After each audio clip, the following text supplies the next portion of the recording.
Seriously, you had best take sunscreen and a beach bag full of superlatives. Brazil and its preening wild child, Rio de Janeiro, are as you would expect. Subtle is not the word. Not for the landscape, not the people, definitely not for the stance on religion.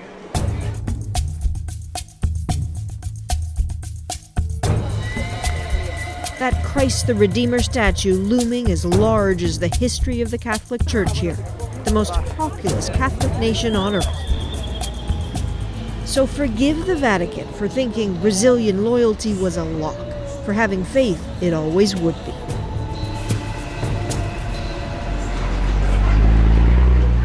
But the truth is different. It looks much like these young women, teachers on the outskirts of Rio's notorious City of God. Jani Ferreira, a kindergarten teacher, baptized as a Catholic, but Catholic no more. There's nothing that attracts me about it any longer, she says. Going back is not an option. No way. That's it, it's too late. No way. It's too late now, she says. Her choice is an evangelical church. And she's in good and very young company.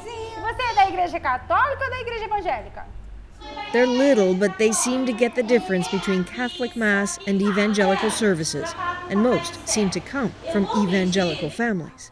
Papai do céu, muito obrigado. One tiny room, but not necessarily an exception.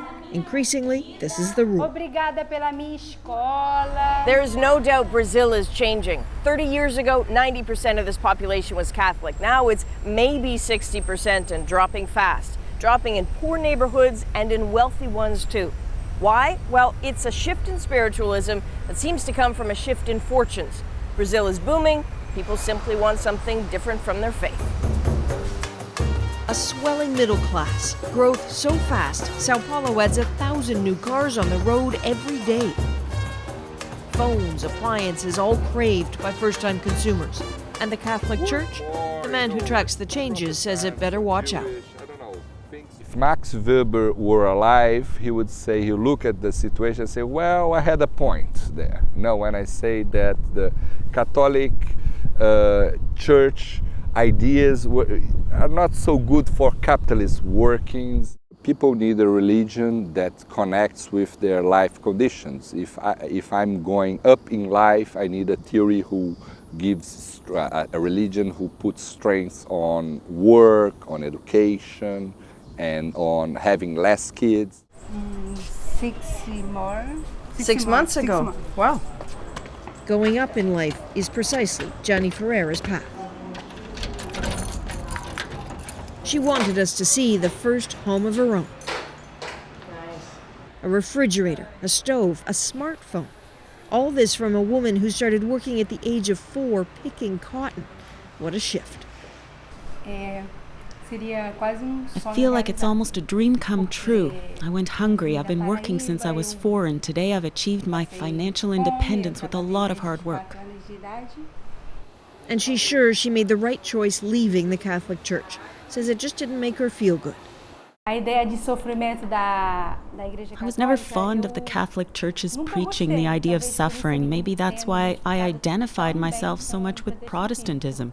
With Catholicism, whenever I achieved something, I'd have to sacrifice, and that wasn't good for me. Suffering and sacrifice. Certainly not what you hear in Brazil's evangelical churches. They're the ones benefiting the most from the Catholic flight. Among the largest, the World Church of the Power of God. Unabashedly, it holds theme days, effectively praying for prosperity.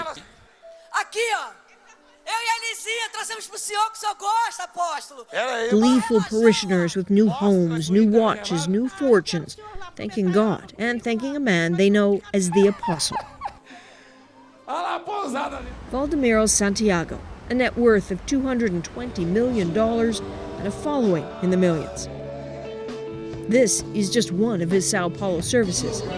Healings, preachings of optimism, prosperity permeate. Donations are thick and fast. And it goes on at the church's own TV station. More appeals, more outreach, a break in the taping, and an attempt to talk with Santiago. You know this church? Well, we've heard a little bit about it. Yes.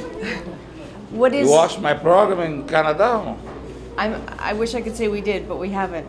But I wanted to ask you about your life. But I don't have time. You have time. Can I Because just... I have a very work today. I know.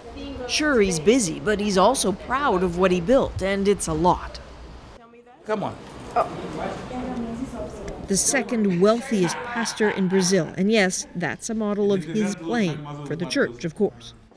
The prosperity we preach is a life of abundance, a life with comfort. He presents himself as inspiration to Brazilians, on the cover of his own magazine, Humble Roots and a Glorious Present. The Vatican, he says, can't be complacent about him or a changing Brazil. Nós vamos pro ar, como fui ali, e falo o que Deus coloca. Então, they're worried, and they're about to become more worried, he says. I believe the future of Brazil, it is here. I'm sorry. Quer dizer, vai vir todo mundo pra cá, não tem jeito. Everyone is flocking here, he boasts. There's no stopping it. A bit of an overstatement, but he directs us to a construction site behind the TV station, supposedly his new church, with seating for 20,000. Construction for other denominations is everywhere. Across the city, a competing church that's a replica of the so-called Solomon's Temple, vast and promising to be filled. And then there are the traditional Catholic services. This, the Cathedral of Sao Paulo. Here, even if it is not liked, it is understood why evangelical churches are surging. Talvez porque eles sejam... Perhaps because they are taking advantage of the world we live in today, a world which values individualism. We have to be careful about one thing. If all of a sudden we start adopting the same methods as the evangelicals, we are legitimizing what they are doing. Even so, much to the Vatican's dismay, some Brazilian Catholics are copying the evangelists. None more spectacularly than Father Marcelo Rossi. Once a personal trainer, he has sold millions of albums. He pushes for the sparkle of the evangelical services. And he knows how to draw a crowd. Only here would sprinkling of holy water look like this. As much mosh pit as Mass. But even if the Vatican approved, could more services like this stem the tide? Marcelo Neri doubts it. It's more like a defensive. He's stopping Catholics from leaving the Catholic Church, not attracting people from outside. It's more like a brake than an accelerator. What's changing in Brazil is changing at practically every level in this country. And if the Catholic Church used to have a strong connection with those amongst the most poor, then even there, the slip is clear. If you ask for all people that live in this place, they will say they can understand the Mass.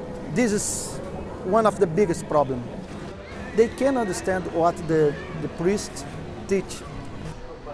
A Presbyterian pastor offering a grim look at the Rio favela Jacarzinho, where the river is still filled with the bodies of drug dealers, just cut open and stuffed with rocks.